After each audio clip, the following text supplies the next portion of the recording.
તો આ તરફ બનાસકાંઠામાં રાજીનામા પર ગેનીબેન ઠાકોરનું નિવેદન સામે આવ્યું છે। ડીડી રાજપૂતે કોંગ્રેસને રામ રામ કરવા પર નિવેદન આપ્યું છે। ભાજપ કોંગ્રેસને તોડવાનું કામ કરી રહી છે તેવું ગેનીબેને જણાવ્યું છે।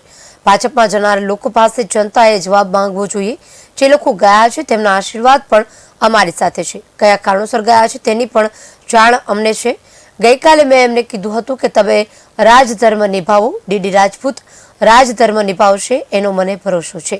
છેલ્લા 1 મહિનાથી મેં કેમ્પેન ચાલુ કર્યું છે। આજ સુધી મારા પૈસાથી ડીઝલ નથી પુરાવ્યું।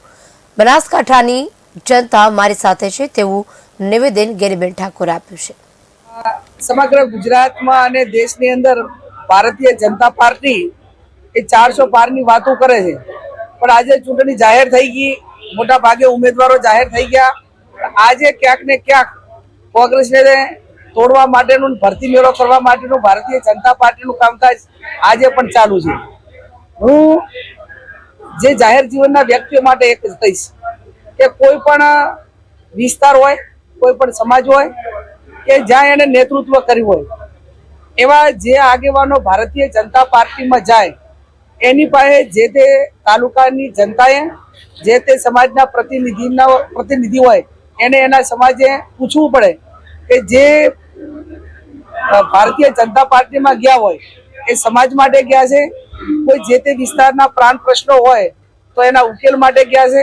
તો તમને જવાબ મળશે સાચો કે એ લોકો શા માટે ગયા છે। એટલે મારે એમના માટે જે ગયા હોય એ એમના વ્યક્તિગત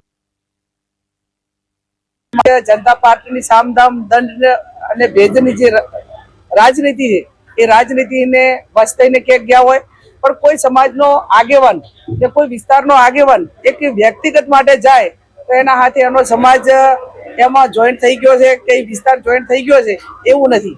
સમગ્ર બનાસકાંઠા જિલ્લામાંથી તમામ સમાજના આગેવાનો, તમામ સમાજના પ્રજાજનો અને આમ જનતા અઢારે આલમ ગામડે ગામડે, તાલુકે તાલુકે જ્યાં જઈએ ત્યાં માનભેર આવકાર આપે છે, સ્વ ખર્ચે મિટિંગો કરે છે।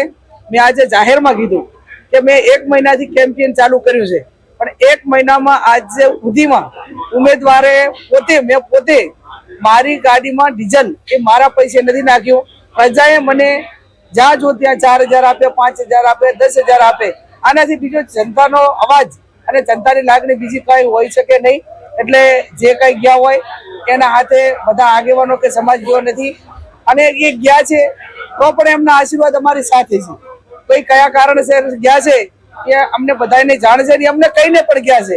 એટલે જે ગયા છે એ ત્યાં જઈને મહેનત કરવાના છે, જીતાડવાના એવો છે જ નહીં।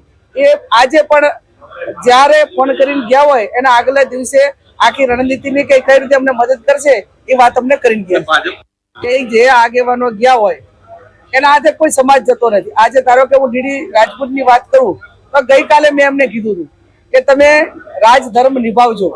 જે ઠાકોર સમાજે તમને 90% વોટ આપ્યા છે, ડીડી સાહેબને વ્યક્તિગત એમના સમાજના હોય કે ગમે ત્યારે આજે એમને રાજધર્મ નિભાવવા માટેની વાત એ ગઈકાલે મેં કીધી હતી, અને ડીડી રાજપૂત ને એમનો સમાજ એ રાજધર્મ નિભાવશે એવો મને 100% ભરોસો।